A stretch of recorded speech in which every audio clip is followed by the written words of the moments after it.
Hello everyone, welcome to my YouTube channel Indian अर्थशास्त्री। आज हम लॉ ऑफ डिमांड पढ़ेंगे।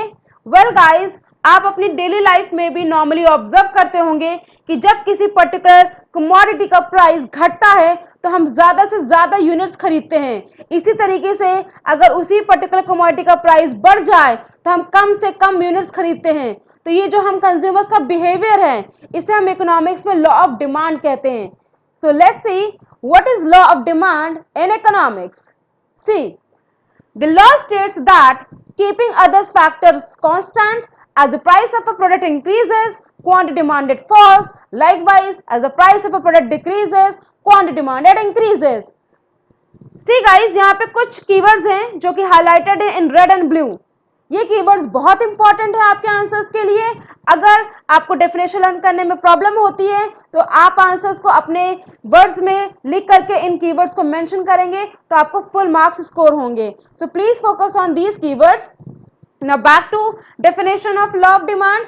लॉ ऑफ डिमांड ये कहता है कि जब आप प्राइस के बेसिस में समझने की कोशिश करेंगे तो अदर थिंग्स को कांस्टेंट मान के चलेंगे। मींस वो फैक्टर्स जो कि डिमांड में इफेक्ट ला सकता है उनको अभी हम प्राइस को छोड़ के कांस्टेंट मानेंगे, जिसको हम सेट्रस पैरिबल्स भी कहते हैं। कीपिंग अदर फैक्टर्स कांस्टेंट को हम सेट्रस पैरिबल्स भी कहते हैं। ओके गाइस, सी, अगर प्रोडक्ट का प्राइस बढ़ता है तो क्वांटिटी डिमांडेड घटेगी। इसी तरीके से अगर प्रोडक्ट का प्राइस घटता है तो क्वांटिटी डिमांडेड बढ़ेगी। तो ये किस तरीके का रिलेशनशिप है between price and quantity demanded? Inverse relationship. Easy language में ऑपोजिट रिलेशनशिप और नेगेटिव रिलेशनशिप। आई होप आपको लॉ ऑफ डिमांड क्लियर हो गई होगी। सिंपली एरो डायग्राम के थ्रू भी समझने की हम कोशिश करते हैं। सी, लॉ ऑफ डिमांड में आप ये देख सकते हैं कि डाउनवर्ड एरो जो है ये इंडिकेट कर रहा है कि अगर किसी भी पर्टिकुलर प्रोडक्ट का प्राइस बढ़ता है तो उसकी क्वांटिटी डिमांडेड घट जाती है। फॉर एग्जांपल, ब्रेड का प्राइस बढ़ गया तो उसका यूनिट्स हम लोग क्या करेंगे? कम से कम खरीदेंगे। मींस हम लोग ब्रेड कम से कम खरीदेंगे। इसी तरीके से आप इस अपवर्ड एरो को भी देख सकते हैं कि अगर मान लीजिए ब्रेड का प्राइस घटता है तो हम लोग ज्यादा से ज्यादा ब्रेड खरीदेंगे। It indicates that there is an inverse relationship between the price of a bread as well as its quantity demanded. I hope आपको ये clear हो गया होगा। Let's understand law of demand with the help of schedule and curve. See guys, demand schedule एक table की तरह दिखता है। मीन्स हम जब वैल्यूज को टैबुलर फॉर्म में रिप्रेजेंट करते हैं फॉलोइंग लॉ ऑफ डिमांड तो किस तरीके से बनता है। देखिए, लॉ ऑफ डिमांड क्या कहता है कि प्राइस फॉल करेगा तो डिमांड राइज करेगा। सिमिलरली अगर हम प्राइस इंक्रीज करते हैं तो डिमांड फॉल करेगा। अब हमने यहाँ पे प्राइस ऑफ मैंगो लिया है 60, 50, 40, 30, 20, 10। मीन्स हमने यहाँ पे प्राइस को फॉल किया है। सो यहाँ पे मैंगो के यूनिट्स आप देख सकते हैं इंक्रीज कर रहे हैं 10, 20, 30, 40, 50, 60। तो यहाँ पे लॉ ऑफ डिमांड फॉलो हो रहा है, जिसका मतलब ये है कि जब प्राइस फॉल करेगा तो क्वांटिटी डिमांडेड ऑफ मैंगो क्या करेगी? इंक्रीज करेगी। सो ये आपका स्केड्यूल आप अपनी तरफ से भी बना सकते हैं। आप बहुत सिंपल वैल्यूज भी ले सकते हैं 6, 5, 4, 3, 2, 1 एंड 1, 2, 3, 4, 5, 6 इजिली आप बना भी लेंगे और आपको वैल्यूज रटनी नहीं पड़ेंगी। तो डिमांड स्केड्यूल को हम tabular representation of law of demand कहते हैं, जिसमें वेरियस प्राइसेस होते हैं एंड यूनिट्स डिमांडेड होते हैं एट अ पर्टिकुलर प्राइस। तो this is known as demand schedule. अब हम जब डिमांड स्केड्यूल को ग्राफिकली रिप्रेजेंट करते हैं तो उसे हम डिमांड कर्व कहते हैं। अब डिमांड कर्व किस तरीके से ड्रॉ किया जाता है? Very simple, take two axis, x axis and y axis. On x axis आप क्वांटिटी डिमांडेड मैंगो का शो करेंगे इन केजी, यूनिट्स इंपॉर्टेंट होती है मेंशन करना। ऑन वाई एक्सिस हम रिप्रेजेंट करेंगे price of mango in rupees. अब हमें पॉइंट्स को प्लॉटिंग करनी है, ये भी आप पे डिपेंड करता है कि आप क्या क्या मार्जिन यहाँ पे लेना चाहते हैं। लाइक हमने मार्जिन लिया है प्राइस का 0, 10, 20, 30, 40, 50, 60, 70। ऑन एक्स एक्सिस हमने मार्जिन लिया है 20 का, 0 to 20, 20 to 40, 40 to 60 and 60 to 80। अब हम इन पॉइंट्स को प्लॉट करेंगे as per demand schedule. See, price of mango कितना है 60, उस टाइम पे मैंगो कितना यूनिट्स डिमांड किया गया 10 यूनिट्स। तो आप देखिए 60 पे 10 यूनिट्स डिमांड किया गया है मैंगो का, तो ये पहला पॉइंट आपका बना। इसी तरीके से जब प्राइस मैंगो का 50 है तो आप 50 पे आएंगे तो आप देख रहे हैं कि क्वांटिटी डिमांडेड कितनी है स्केड्यूल में 20 है, तो दोनों को आपने यहाँ पे ज्वाइन किया तो ये पॉइंट आपका निकल के आया।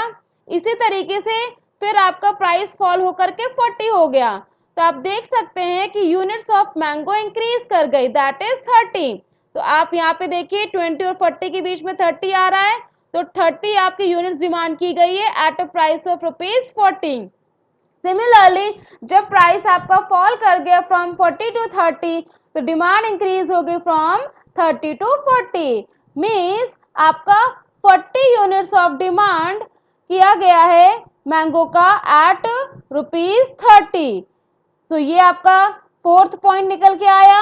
इसी तरीके से 20 प्राइस पे आपका 50 यूनिट्स ऑफ डिमांड किया गया है मैंगो का, एंड लाइक वाइज जब हम लास्ट में आते हैं तो 10 प्राइस था आपका मैंगो का एंड 60 यूनिट्स डिमांड की गई थी मैंगो की। तो ये आपके सारे पॉइंट्स को जब आप ज्वाइन कर देंगे तो आपको मिलेगा डिमांड कर्व, जिसको हमने इंडिकेट किया है डी। अब आप देख सकते हैं कि ये कर्व डाउनवर्ड स्लोपिंग है, मीन्स नीचे की तरफ आ रहा है। अब ये क्यों आ रहा है, देखिए प्राइस फॉल हो रहा है 60 to 50, तो जब प्राइस फॉल हो रहा था 60 to 50 आप स्केड्यूल में भी देख सकते हैं कि जब 60 to 50 प्राइस फॉल हो रहा था तो यूनिट्स बढ़ रही थी 10 to 20।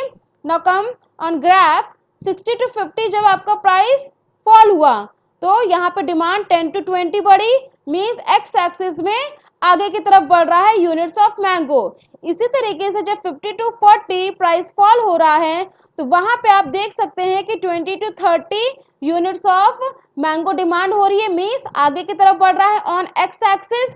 लाइक वाइज जब आपका प्राइस 40 to 30 हो जा रहा है तो फिर आपकी डिमांड बढ़ रही है मैंगो की, दैट इज फ्रॉम 30 to 40। तो जैसे जैसे ये प्राइस फॉल करता जा रहा है नीचे की तरफ, वैसे ही आप देख सकते हैं कि क्वांटिटी डिमांडेड एक्स एक्सिस में आगे आगे बढ़ती जा रही है। तो जब आप पॉइंट्स को ज्वाइन कर रहे हैं तो आपको जो डिमांड का डाउनवर्ड स्लोपिंग मिल रहा है वो भी इसी बिहेवियर को फॉलो कर रहा है। आपका प्राइस फॉल हो रहा है तो डिमांड आगे की तरफ बढ़ती जा रही है, जिसकी वजह से ये कर्व जो है वो लेफ्ट टू राइट आ रहा है और डाउनवर्ड स्लोपिंग है। तो ये कर्व यहाँ पे ये इंडिकेट करता है कि जब प्राइस फॉल हो रहा है तो यूनिट्स ऑफ मैंगो ज्यादा से ज्यादा लोग खरीद रहे हैं, means there is an inverse relationship between price of mango and its quantity demanded. I hope आपको ये डिमांड कर्व क्लियर हो गया होगा। आपको दो पॉइंट इसमें ध्यान रखने हैं कि डिमांड कर्व डाउनवर्ड स्लोपिंग होता है from left to right. Left to right इसलिए होता है क्योंकि जब प्राइस फॉल हो रहा होता है तो क्वांटिटी डिमांडेड एक्स एक्सिस पे बढ़ते हुए दिखाई दे रही होती है, इसलिए ये लेफ्ट टू राइट की तरफ आता है एंड डाउनवर्ड स्लोपिंग रहता है। Here are some assumptions of law of demand. See guys, अभी हमने लॉ ऑफ डिमांड की मीनिंग पढ़ी थी जिसमें एक कीवर्ड था keeping other factors constant, means हमें प्राइस को छोड़ के वो बाकी चीजें कांस्टेंट मान के चलनी पड़ेगी अगर हमें लॉ ऑफ डिमांड इजीली समझना है। So here are some factors. First is no change in price of substitute goods and complementary goods. अब ये substitute goods and complementary goods क्या होते हैं ये हम डिस्कस करेंगे डिटेल में in my next video. So please bell icon press कीजिएगा एंड सब्सक्राइब करना मत भूलिएगा। Back to topic, substitute goods and complementary goods के प्राइस को यहाँ पे कांस्टेंट मानना पड़ेगा, अदरवाइज प्राइस बेसिस पे आपको लॉ ऑफ डिमांड क्लियर नहीं हो पाएगा। इसी तरीके से no change in consumers income, अगर कंज्यूमर की इनकम घटती या बढ़ती तो ऑब्वियस सी बात है डिमांड में भी फर्क पड़ेगा, बट हमें वो भी यहाँ पे कांस्टेंट मानना पड़ेगा।